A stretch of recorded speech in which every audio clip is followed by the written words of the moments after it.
Hi there. If you've ever thought your summer vacation was wild, trust me, mine's about to top it. This isn't just a story about hammocks, cocktails, and sunscreen, though yes, those were involved. This is a story about me. A regular 25-year-old guy from Michigan who headed to the Florida coast with nothing more in mind than sunbathing, swimming, and eating tacos until I couldn't move. But life had other plans. Let's just say it threw in an exotic bonus named Julia. She was a woman who could have been my, well, at least an older sister, or maybe my mom. Okay, that sounds weird, I know, but stick with me. This is the tale of how an innocent beach trip turned into the funniest, most unexpected vacation romance of my life. My name is Zach, I'm 25, I'm an ordinary guy from Grand Rapids, Michigan. All my friends took off for the summer, some to various Europes, some went to Peru to dive with llamas, or whatever it is they do, and I bought a ticket to Florida. Not because I was thirsty for adventure, but because there was a discount on booking for a hotel with an ocean view and free breakfast. I arrived in a small town on the Atlantic coast called Vero Beach. The name sounds like some kind of shampoo, but the place is cool: white sand, palm trees, seagulls that steal your chips straight from your hands, and old folks playing frisbee with the energy of teenagers. A paradise for retirees and those looking for peace, and as it turned out, the perfect place for unpredictable encounters. On the first day, I did everything by the book, sunbathed under the sun without sunscreen like a real loser hero, got sunburned to the color of a boiled lobster, and decided to cool off at a beach cafe. That's where I saw her. She was sitting at a table right at the edge of the terrace, in sunglasses, with a cocktail in one hand and a book in the other, a woman in a yellow sundress fluttering in the wind like in a laundry detergent commercial. Her hair was dark, wavy, as if she had just stepped out of the pool stylishly. I looked like I had just stepped out of an oven, and I froze. "You're standing in the way of my smoothie," came the voice of the bartender behind me. I gasped, stepped aside, and ordered a cold pineapple shake, but I couldn't take my eyes off her. It was like she knew I was looking. At one point, she looked up, smiled, and returned to her book. Wow, in my life, there were two types of women: those who ignored me and those who told me about their boyfriend. She did neither. She smiled. That was a sign. Half an hour later, already back on the beach, I was building a sandcastle. No, I'm not joking. I was seriously trying to build something like the Taj Mahal out of sand when I suddenly heard a voice behind me. "Do you think your fortress will withstand the tide?" I turned around. It was her. "If it falls, I'll rebuild it," I replied, like a hero from a cheap melodrama. "I hope you're just as persistent in real life." She smiled and sat down next to me, just like that. Sat down. Who is she? The goddess of spontaneity? "I'm Zach," I said, extending a hand still covered in sand. Perfect first impression. "Julia, and you just smeared me with sand. Free peeling." I blurted out. She laughed. "God," she laughed, and I felt my ears turn even redder, not because of the sun. We sat on the beach for 2 hours. She told me she came from New York to rest, turn off her phone, and just be a person without deadlines and Zooms. Her daughter had gone to summer camp, so this was her personal week of freedom. I asked what she did. "I write books, though most of the time I delete them," she said with a wink. "And you?" "I sell drones online, but I dream of writing scripts for cartoons." "Oh, that's even cooler than deleting books." I felt comfortable, so much so that I forgot we were sitting under the scorching sun, and my legs had already turned beet-colored. She gave me her SPF 70 cream. 70. Do those exist? And even applied it to my shoulders herself, and it was not romantic, it was sweet, like a mom putting cream on a kid, and at the same time in such a way that butterflies in sunglasses started flying around my stomach. When the sun started to set, I suggested a walk. "If you don't mind walking slowly, like someone who just ate a burrito the weight of a baby," I clarified. "If you don't mind walking with a woman for whom your burritos could be her sons," she replied. "Wait a second," I froze. "You're what, 50? 42. Wow, I felt my brain start to panic, but then I looked at her. The wind was blowing through her hair, her eyes sparkled, and she smiled at me as if we'd known each other for years. "Well, you're definitely holding up better than my sneakers after winter." That's the most romantic thing anyone has said to me this year, she laughed. We walked until night, talked about everything, movies, childhood, how strangely avocados grow. We stopped by an ice cream truck. She got strawberry, I got coconut. We switched, then again, then again. This is starting to feel like an ice cream date, I joked. A date with a taste of lactose, she said. Do you have a husband? I have an ex, but thankfully he lives in a different time zone. Do you believe in vacation romances? I believe the best things happen when you don't plan anything. I felt my brain screaming, don't fall for her. She's older. She's not right for you. But my heart was like, dude, she's funny, smart, and gave you her SPF 70. Vacation is the time for magic. I gave in. When we said goodbye at her hotel, she turned to me and said, tomorrow I'm planning to go surfing, but I'm still a pro at falling. My record is falling 3 times before even reaching the water. You joining? You want me to embarrass myself in front of the entire beach? Exactly. I'm in. She winked and disappeared through the hotel doors, leaving me on the sidewalk with a smile from ear to ear. I think I just got the funniest surfing invitation of my life. And maybe the beginning of something very unexpected. The next morning, I woke up in a room that looked like a set from an 80s TV show, yellow curtains, rattan furniture, and the scent of lemon freshness that made its way even through my air conditioner stuffed nose, but there was only one thought spinning in my head. Today is surfing with Julia. Of course, I had never stood on a surfboard in my life, but yesterday I pretended like it was my usual morning. Oh, surfing? I just left my wetsuit at the dry cleaner. That was a lie. I could barely keep balance on a skateboard as a kid, and even that got revenge on me when I crashed into Mrs. Boyle's mailbox. But Julia was waiting, and my inner pride said, be a man. And my inner brain, did you get travel insurance?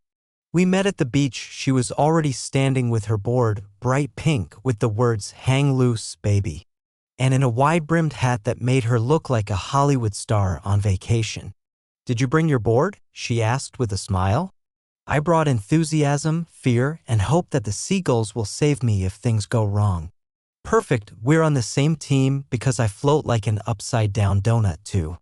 We took a lesson from a local surfer named Brett. Brett looked like someone who hadn't done anything in life except say do it since birth. He showed us the basics, how to stand, how to fall, and most importantly, not to panic if the wave is bigger than your self-esteem. Are you two a couple? Brett asked while we were waxing our boards, the boards, not our legs. No. I said. Well, said Julia at the same time. We exchanged glances. He means a pair of surfers, she corrected, but I'll keep that well in a notebook called Things That Made Zach Swallow Nervously. The water was wonderful, the sun was shining, the sand was warming our feet, and my muscles were tensed with fear. The first wave I tried to catch got applause from a seagull that flew right over my face as I wiped out. Julia, on the other hand, looked like she surfed every morning. She laughed, fell, got up, fell again, each time with that charming lightness only people who aren't afraid to look silly have. Could you at least pretend to be a beginner? I shouted. This is my beginner look, she yelled back right before falling again and swallowing half a liter of salt water. After an hour of chaotic surfing, I spent more time under the board than on it. We sat down on the sand. I was covered in sand, water, and the bitter truth about my athletic abilities. You survived, she said, raising a bottle of water to her lips. That's already a win. I've crashed more times than my drone when it was attacked by a pigeon. That's a new level of life experience. We stayed on the beach for another hour. Julia told me how her daughter recently dyed her hair blue, then hid it under a beanie for 2 weeks because she was scared of her mom's reaction. I told her how my dog, named Harry Potter, ate my AirPods and played music from his stomach for 2 days. We talked easily like old friends, and when she said, let's go to dinner tonight, I didn't hesitate for a second. If they serve food that doesn't need to be caught on a wave, I'm in. We had dinner at a little restaurant called the Salty Coconut, where the waiters wore Hawaiian shirts and the menu was written in chalk on a board. Julia ordered fish. I got something called the Explosive Seafood Bowl. Turned out, it was literally explosive. My tongue spent a few minutes trying to call emergency services. Not a fan of spicy? Julia asked. No, I love it. I just didn't know it would invade Cuba, I replied, pouring water onto my tongue. I haven't laughed this much during dinner in a long time, she said as we finished dessert. A slice of key lime pie. Me neither, and if you consider that yesterday I got sunburned, today I wiped out on a surfboard, and now I can't feel my tongue. I'd say it's a success. She looked at me with the same smile she had on the first day and said, I like you, Zach. And I froze, but this time not from fear. I like you too, Julia. Though I still can't quite believe I'm spending the evening with an amazing woman who, theoretically, could have been my English teacher. Well, I do love literature and punishing boys with sarcasm. The perfect combo. On the way back, she walked beside me, her woven bag brushing against my arm constantly. It smelled of the sea, lime, and, I think, a new adventure. What about tomorrow? I asked as we reached the split between our hotels. Tomorrow's plan, fishing trip, boat ride, a real vacation challenge. I'm absolutely not a fisherman. Even better, me neither. I just want to pretend we're filming a low-budget travel show. Julia and Zach, water nonsense. I'm on the team. Great. Then see you tomorrow at 9. And for now, sweet dreams, surfer boy.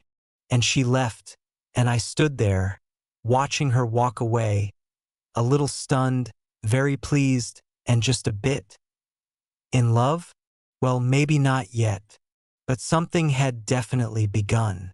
The next morning I woke up to a strange sound. At first, I thought it was a seagull's scream.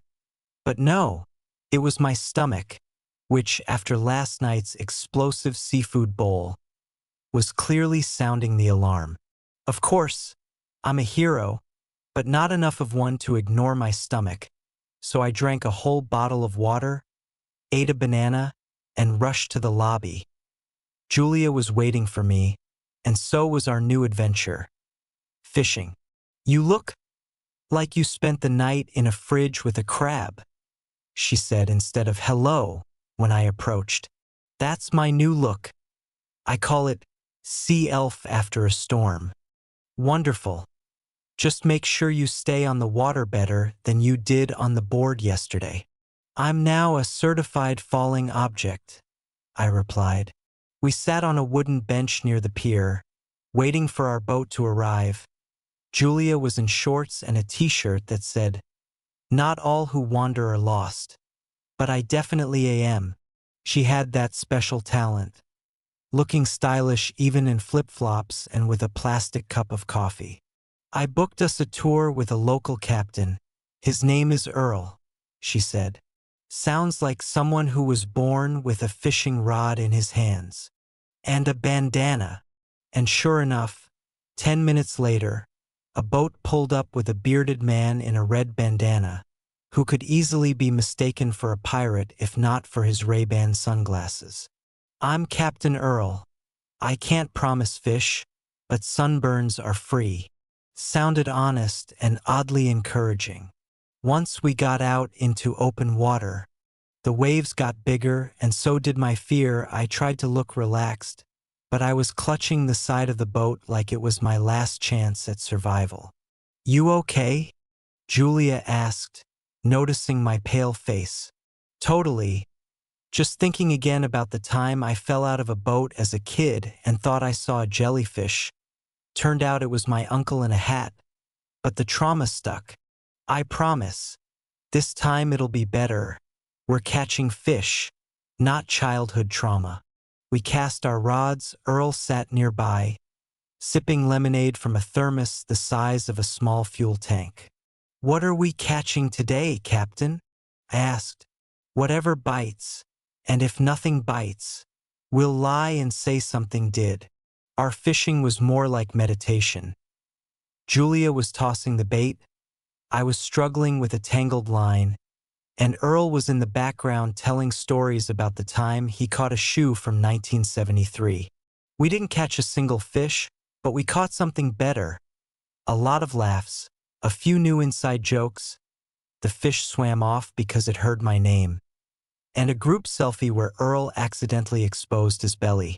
After returning to shore, we sat on a bench and shared our impressions. Julia pulled lunch boxes from her backpack. Turned out, she had made tuna sandwiches. "You seriously brought tuna sandwiches to a fishing trip?" "It's a psychological tactic, so the other fish know who's in charge here." "I'm in love with your logic. And I'm in love with your ability not to faint from mild stress." We laughed again. It was so easy. Laughing with her, she didn't make me filter my thoughts. I could be myself or even a slightly worse version of myself. And she liked it. And then came my attempt at flirting, the very moment I'd been planning since yesterday. In my head, with several scenario options, I waited for the right time, and finally, it came. We were walking along the beach, feet in the warm sand, wind in our hair, seagulls screaming something like, "Just say it already." And I said, "You know, if I had a chance to create the perfect vacation, I'd order you." Silence.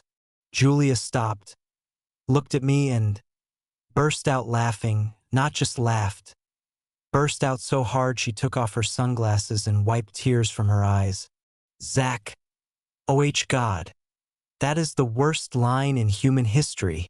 Even worse than, 'Did it hurt when you fell from heaven?'"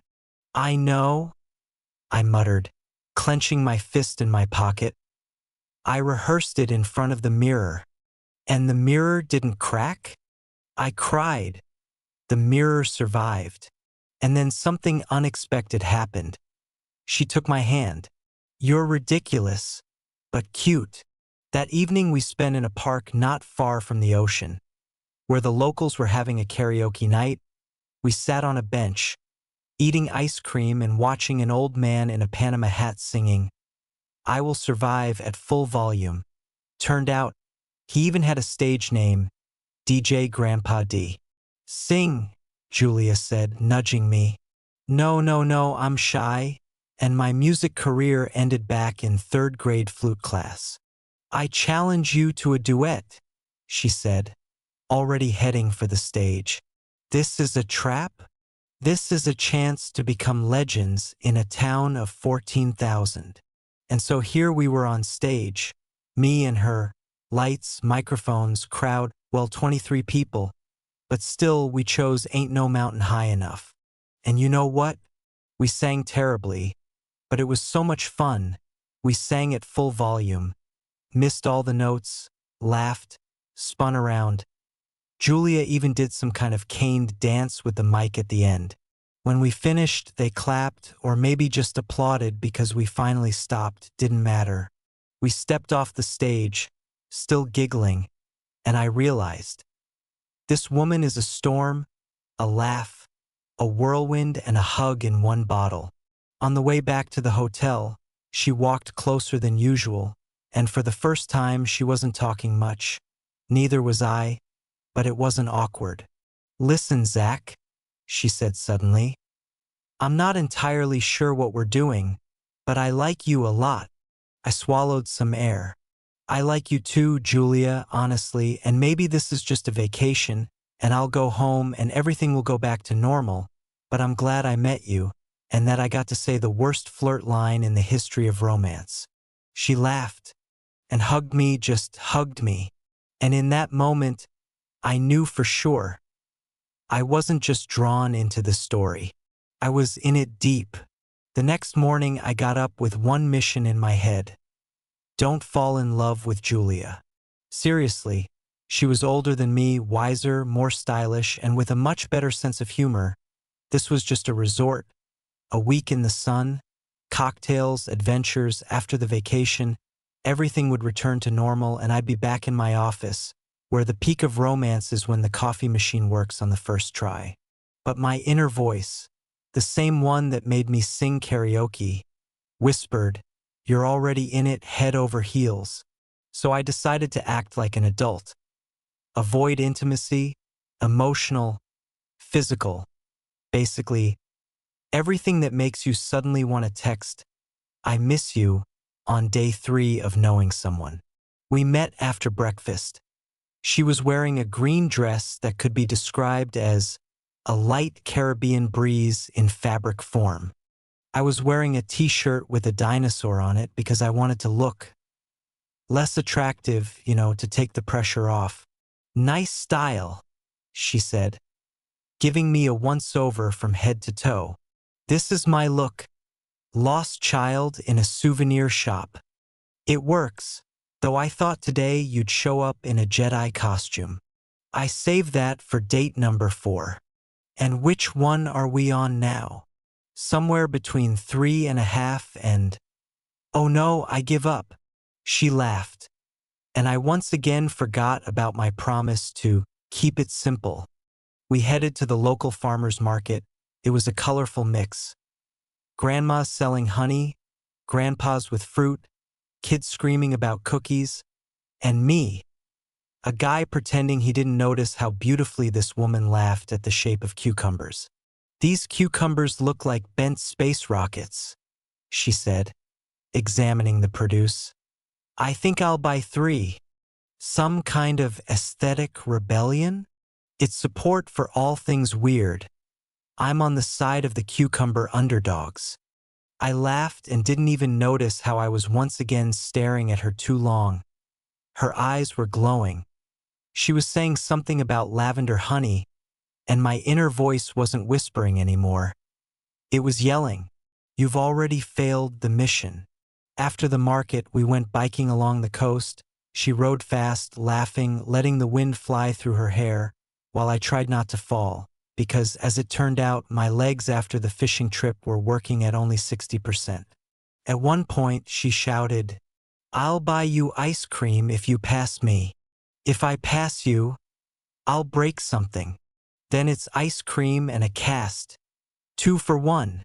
We raced, laughed, pushed forward, and then she stopped, looked out at the ocean and said, I honestly can't remember the last time I felt this light. Light as in free, light as in I don't need to prove anything. I just am, and that's okay." I sat down beside her. We were silent for a few minutes, just looking at the waves. And then I remembered I was supposed to keep my distance. And what did I do? I said, "I feel the same with you, and that scares me because I wasn't supposed to. I wasn't supposed to meet someone who changes my usual set of coordinates." She looked at me. "You're real, Zach. And that's your strength, even with dinosaurs on your t-shirt." In the evening, we had dinner again on the hotel rooftop where there was live music playing. I ordered a burger, she got shrimp pasta. We sat at a small table overlooking the ocean, and it felt like we were a scene from a movie someone was playing in my head, and I couldn't press pause. "If the world ends tomorrow," I said suddenly, "what would you do today?" "I'd eat 3 desserts. Definitely. 1 with coconut, 1 with caramel, and 1 that's just sinful chocolate. And I'd stay right here on this rooftop and tell you that I'm hopelessly..." I trailed off. She did too. "In love," she finished for me. "I know." I nodded. She reached across the table and took my hand. "You know what's the funniest part? So am I, and I don't know what will happen when we go back to our cities. But I don't regret a single minute." And in that moment, with the sound of waves, soft music in the distance, and our hands on the warm tabletop, I stopped trying to keep my distance. Because sometimes love doesn't ask if you're ready. It just sits down beside you with cucumbers, a bike helmet, and laughter that leaves a dent in your chest. When you're at the beach, life feels so simple, sand between your toes, that's romance, melted ice cream, pure aesthetics, calls from home. Ignored. But the truth is, the real world doesn't get erased from your phone's memory, it just waits, like a notification in your messenger that pops up at the most inconvenient moment.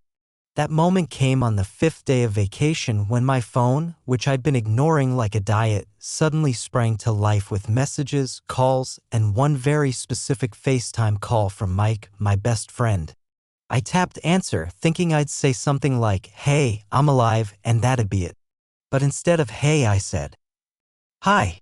And right at that moment, Julia's head popped up from behind my shoulder, wearing sunglasses with a towel on her shoulders and yelling, "Zach, you forgot the sunscreen. Want to get roasted again like last time?" Mike was silent. I was silent. Julia waved at the camera. "Hi, I'm Julia. He's adorable when he sleeps." "Oh no. Who is she?" Mike asked after I ducked into the shade and threw on my shirt like it could somehow save my reputation. "That's Julia, we met here, on the beach, she's just." "Just who?" Mike's eyes were gleaming like he'd just won a front row seat on a talk show where secrets get exposed. "Just cool, we've been hanging out a lot, like, really a lot, maybe I like her." "Zach, she just said you're adorable when you sleep. That's toothbrush left in the bathroom level." "No, she hasn't left a toothbrush, though I think her sunscreen's still in my bathroom." "Dude, you're living in a movie plot and not a normal one, the one where the woman is older and wiser and you're the boy with GPS that never gets signal. Thanks for the support, bro." That evening I told Julia about the call and about how Mike now calls us the tropical couple, the Goof and Miss Intellectual 2025. Sounds cute, I'll take the title. But seriously, I added, they're all surprised, especially about the fact that you're older than me. Well, there's some satisfaction in that. For the first time in a while, I'm shocking people, and not because of taxes or how many books I own. And you don't feel awkward? Zach, I've lived long enough to know what your friends think is not the worst thing that can happen. The worst thing is not trying because you're afraid of looking weird. Her words hit me a bit, in a good way, like something a teacher says when they tell you that you can be anything even if you're currently eating Play-Doh. The next day I got a voice message from another friend, Travis. "Bro, are you serious? She looks like an actress from a book club commercial, but she's hot and serious, and are you really with her?" Yes, I was with her. Yes, I was happy. But then something completely unexpected happened. They came. Yes, Mike and Travis. Surprise visit, no warning, straight to the beach, 2 backpacks, hats that read "Spring Break Forever," and faces that screamed, "We came to check if you've lost your mind. We figured you might need backup," said Mike. "And a little common sense," added Travis, sipping coconut water like it was some kind of truth serum. I stood there, not believing my eyes. "You guys flew to another state just to check on my vacation? You basically became the main character of a TV show, bro. We just wanted to see if this episode has a happy ending." Meeting Julia went better than I expected. She handled herself with dignity, joked, even threw a few light jabs at Mike, and within 15 minutes he started to respect her. "She's smarter than both of us combined," he told me off to the side. "Well, thanks. But I can see that you're happy, and that's rare." Also, she laughed at my pizza joke. "That's an automatic yes." We had dinner as a group, pizza, Travis's guitar, and conversations that lasted into the night. And I realized I wasn't trying to hide this feeling anymore. On the contrary, I wanted everyone to see what she was like and what I'd become next to her. Because when my friends saw us together, not just young guy plus older woman, but 2 people laughing, hugging, and unafraid to look a little silly, they stopped seeing age. They saw something real. And I realized this vacation romance wasn't just a vacation romance anymore. It was something more.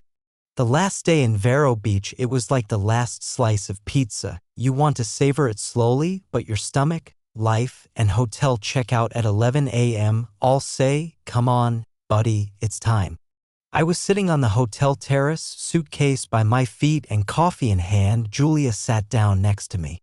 We were silent, not because we didn't know what to say, just neither of us wanted to say the obvious.